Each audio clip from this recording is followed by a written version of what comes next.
The nation's spy chief facing calls for his prosecution for lying to Congress will not appear today before a Senate hearing. Instead, Director of National Intelligence James Clapper will send his agency's top lawyer. Now, why is that? Catherine Herridge is on it live in D.C. Now, what are we looking into at this hearing first, Catherine?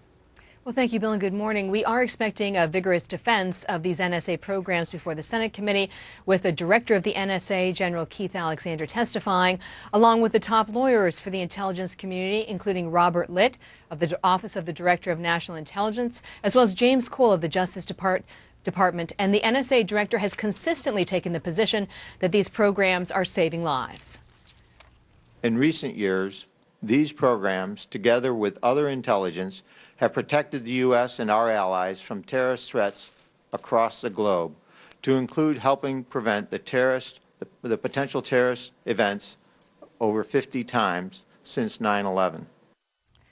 But with every new leak like today's in the Washington Post that the NSA is using cookies to track computer activity worldwide, this is undercutting the initial public statements not only of Alexander, but also the Director of National Intelligence, James Clapper, that the programs were not being used routinely to collect data on American citizens. And it's those statements by Clapper which have led some Republicans to call for his prosecution for lying to Congress. Well, cookies, the kind you find in your computer, that is. What's the argument against these programs, Catherine?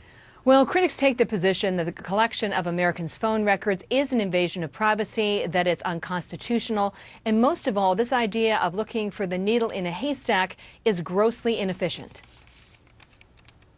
This is the exact opposite approach of what actually works. The bulk data looking examination has never worked. This has been tried for the last 20 years. Something called Able Danger first tried this back in the late 90s, and it was completely a failure until we figured out it was all about data quality, not quantity.